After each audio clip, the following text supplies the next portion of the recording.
devrait être là également. Et puis j'ajouterai quelques mots sur Gusine, la femme tout simplement, sans qu'elle soit avec une étiquette professionnelle quelconque. Et puis nous irons ensuite vers le cimetière pour ceux qui peuvent l'accompagner jusque-là.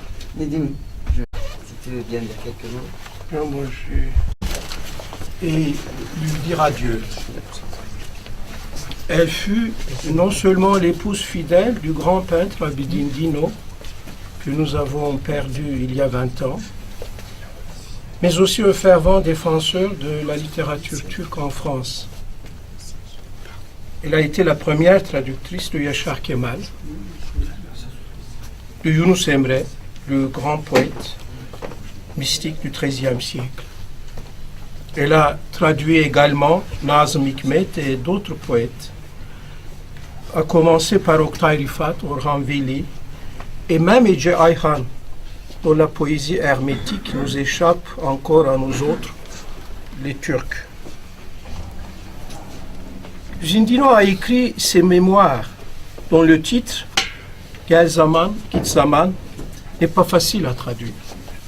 Si elle était là, je suis sûr qu'avec son grand talent de traductrice, elle proposerait un équivalent en français. Je me souviens d'avoir lu ce livre avec grand intérêt, la genèse du roman turc au XIXe siècle. Disciple d'Auerbach, la méthode de ce grand théoricien de la littérature sur les écrivains turcs, notamment sur la période du Tanzimat. Elle a formé d'éminentes turcologues élèves qui suivaient son cours à l'INALCO. Je fais aussi son abus, mon chagrin, aujourd'hui. Notre amitié qui commença en 1972, quand j'étais encore un très dans 40 ans, jusqu'à sa mort survenue la semaine dernière. Gusine a vécu une vie prend hélas fin, mais je ne pense pas que l'on puisse tourner si facilement la page.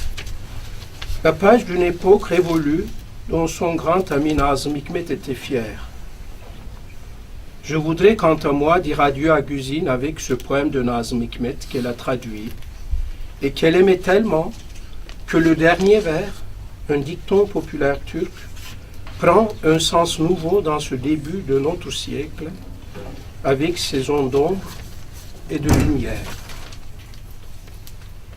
Quand nous sortirons par la porte du fond pour voir une dernière fois la ville, nous pourrons dire, bien que tu nous aies fait rarement sourire, nous avons fait de notre mieux pour te rendre heureuse. Ta marche vers le bonheur continue.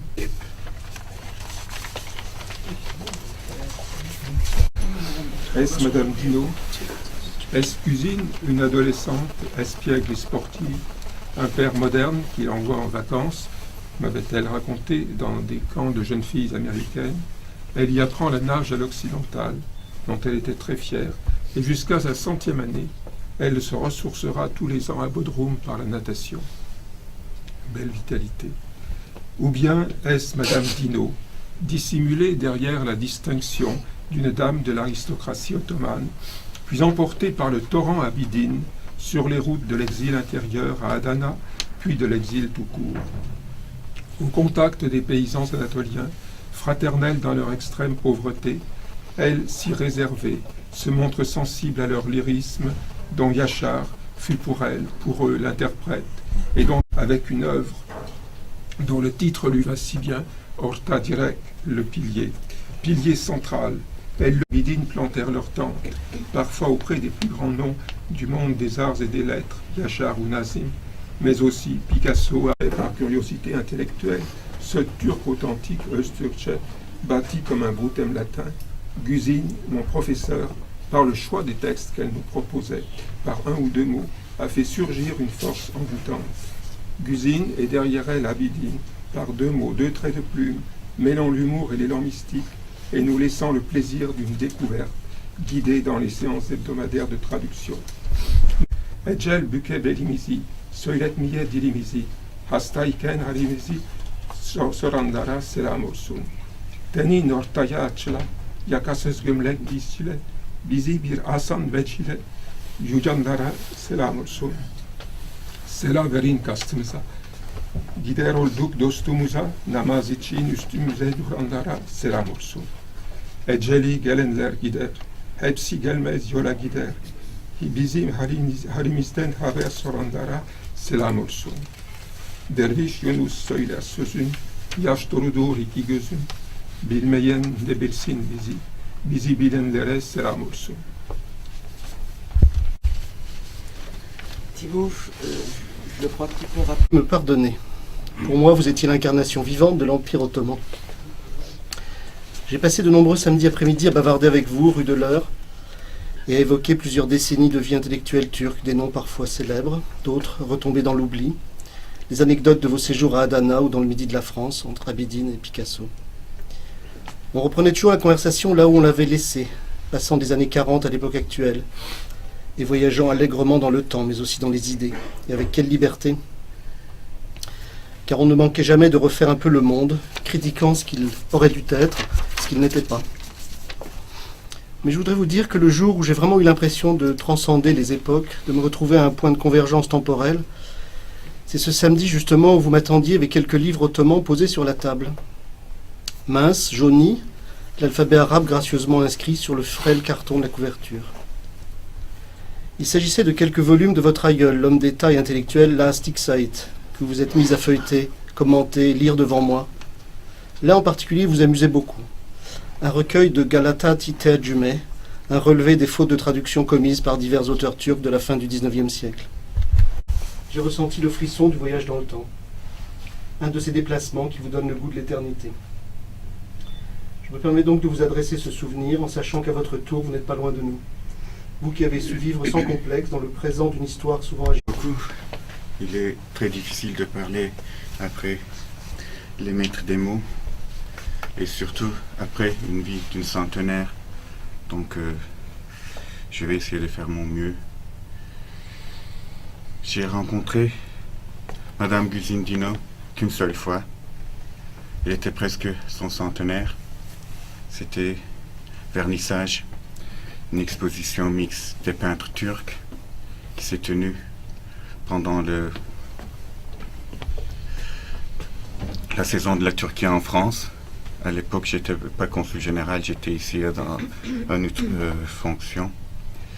Et dans ses yeux, dans les yeux de Güzin Dino, j'ai vu la curiosité. Une curiosité tout simple, intellectuelle et très humaine. Et ça m'a beaucoup frappé.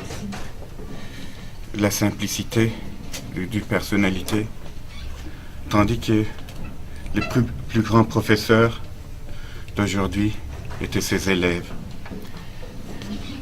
Et que quand les gens vont au Café de Flore, les touristes, ils cherchent une époque, une compagnie que Madame Güzin Dino faisait partie. Et elle est l'histoire. Et elle est une personnalité. Sa naissance en 1910, c'est l'Empire ottoman. Ce n'est que quand elle avait 13 ans que la République a été déclarée. Et elle a dû sûrement être scolarisée comme Güzin Asım, parce qu'à l'époque, il n'y avait pas de nom de famille. Et puis elle est devenue, avec la République, Güzin Dikel, quand sa famille paternelle a choisi un nom de famille. Et elle, plus tard, elle a choisi Dino, Abidine Dino, un peintre jeune et talentueux, mais aussi qui a un côté dissident. On ne sait pas, nous, mais c'est peut-être les racines dissidentes de Madame Güzin Dino, son grand-père, comme vous avez nommé la Iksaït, qui a été exilé en Libye par le sultan ottoman. Et c'est peut-être cette dissidence dans son sang qui l'a poussé vers Abidine Dino, un peintre et aussi un homme de gauche de Turquie, lui aussi tout simple, mais très talentueux. Et avec lui, ils étaient très heureux, comme elle l'a plus tard dit, mais aussi ils ont vécu en difficulté juste après la Deuxième Guerre mondiale, surtout quand les gouvernements de l'Europe de l'Est sont tombés au régime communiste. La Turquie ne traitait pas ces gens de gauche d'un bon œil. Et la vie fut très difficile, surtout qu'après un gouvernement d'origine de grands agricoles ont été élus, les gens de gauche ont préféré la plupart de quitter le pays. Et Abidine Dino, et plus tard, Güzin Dino avec lui, sont installés à Paris. Et ici, une vie que vous connaissez, une vie que vous avez été témoin, a commencé. Et aujourd'hui, 103 ans après la naissance, on dit au revoir à Güzin Dino, à Paris, à l'endroit où il a choisi, mais avec toujours une grande amour pour son pays de naissance. En tant que le consul général turc, je dois dire qu'on est fiers d'avoir Güzin Dino, mais on est aussi fiers de l'avoir en tant qu'être humain et en tant qu'une partie de l'humanité. Je vous remercie tous d'être venus ici. En tant que personne, au-delà de la femme de professeur, de lettres dont nous avons parlé là, pour dire que en fait Güzin c'était un personnage extrêmement, pour ceux qui la connaissent ils le savent, extrêmement gai, extrêmement vive, malicieuse et toujours curieuse. Elle a été curieuse jusqu'à la dernière minute. Nous étions quelques-uns chez elle une dizaine de jours avant qu'elle soit hospitalisée, et on a même des photos d'elle se regardant encore dans un miroir, parce que Güzin, s'il y avait bien une chose qu'elle n'a pas aimée dans sa vie, c'est de vieillir. Elle le disait sans cesse. Güzin aimait beaucoup les crèmes antirides. Güzin s'informait sur tout ce qui pouvait prolonger la jeunesse. Güzin n'aimait absolument pas l'idée de mourir, et elle s'imaginait un petit peu immortelle, je dirais, et on en avait souvent ri ensemble, parce que moi, Güzin, c'est au contraire des amis qui ont parlé et qui l'ont rencontré dans diverses circonstances. Moi, je l'ai quasiment rencontré dans mon berceau, puisque j'étais très petite en France, et j'étais un petit peu la seule enfant de ce milieu de Turcs exilés, et donc j'ai grandi avec eux, avec Abidine et Güzin, donc j'ai un rapport peut-être plus privé. Güzin était considérée très longtemps un peu comme un gendarme, parce qu'elle veillait sur Abidine, et elle éloignait les gens d'Abidine pour qu'ils puissent créer, pour qu'ils puissent travailler tranquille. Donc beaucoup de gens la craignaient, mais en même temps c'était une femme extrêmement drôle, extrêmement vive. Moi je n'avais pas ce problème de gendarmerie avec elle, parce que justement elle me connaissait depuis mon enfance et je pouvais aller quand je voulais chez eux, mais c'est vrai qu'elle était extrêmement vigilante sur son Abidine qu'il ne fallait pas déranger. Parce que Güzin c'était aussi une femme de passion. Et sa passion, en fait, elle a 3 passions, Güzin. Elle a eu 3 passions. Je dis A parce que j'ai l'impression que c'est pas possible, justement, que Güzin ne soit plus là. Elle a eu 3 passions. Abidine, sa grande passion, qu'elle a dit, redit, raconté, écouté jusqu'à la fin de sa vie. La vie, je pense que c'était une grande passion. Elle a aimé la vie à tous les niveaux. Elle en a pris le goût, elle a souhaité être là, plantée sur ses pieds dans cette vie au quotidien. Elle a toujours été une personne qui se voulait debout. Moi, de toute ma vie, je n'ai jamais vu Gusine en pantoufles à la maison. Elle a toujours mis ses chaussures à lacets parce qu'il fallait accueillir les gens vives et à la fraise, demander s'il n'y avait pas encore d'autres gâteaux. Donc, un appétit de vivre extraordinaire.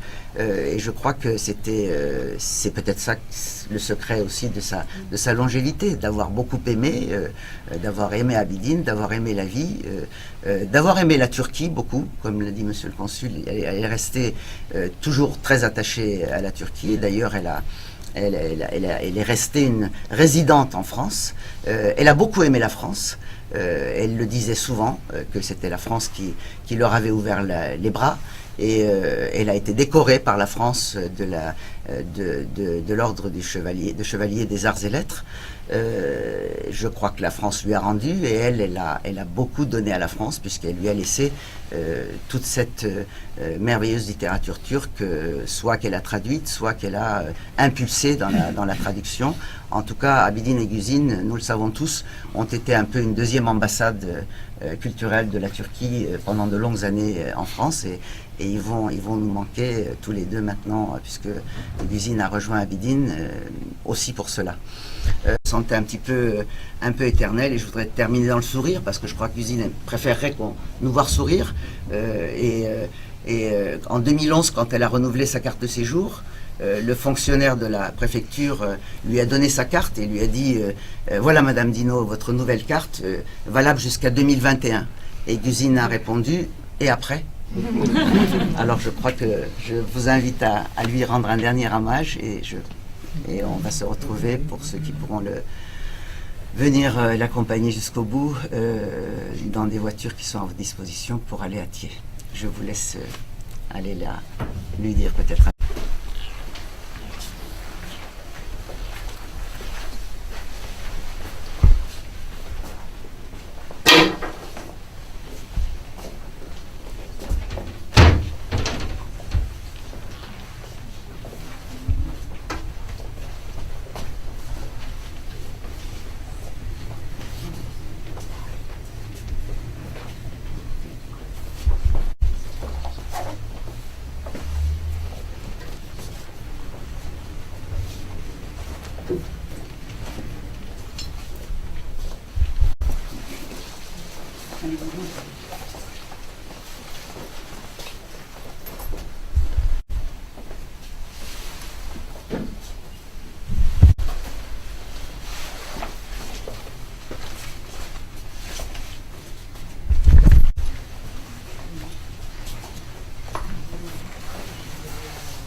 dil görevlisiyim. Çok teşekkür ederim sana. Çok. Mezarlığa da gideceğiz inşallah beraber. Evet. Ben örtü getirmiştim ama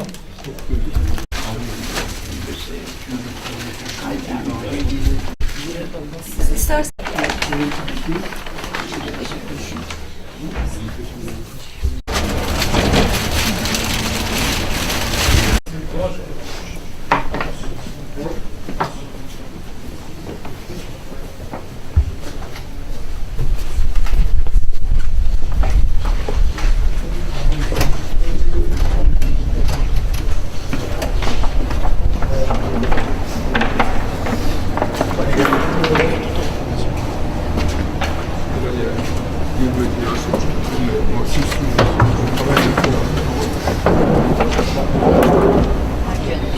En istediği buydu.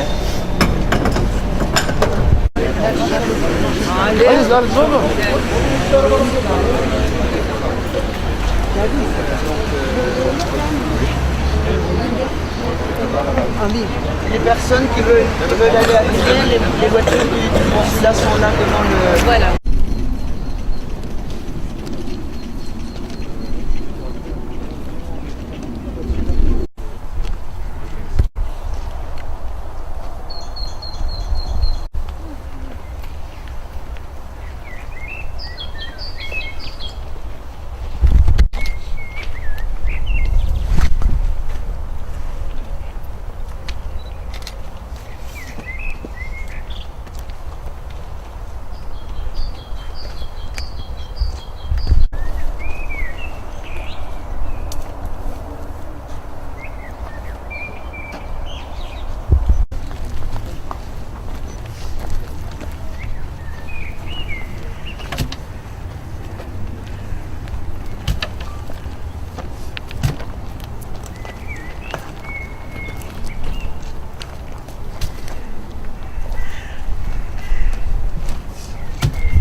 işi olmayanlar şöyle oturursa daha güzel olur.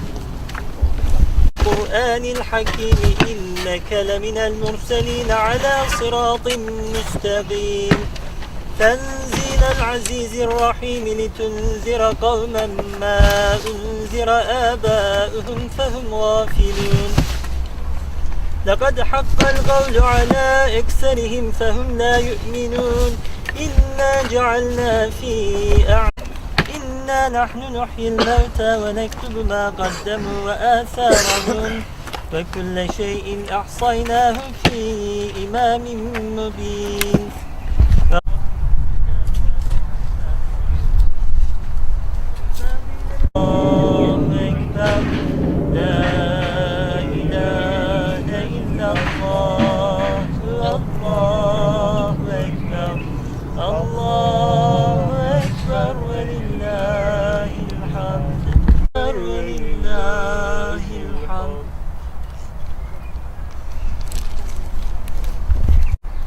Allahümme Rabbena ya Rabbena teqabbel minna inneke entes semi'ul alim. Velen bizzat ve cai kainat, iki cihan serveri Peygamberimiz Hazreti Muhammed Mustafa sallallahu aleyhi ve sellem Efendimiz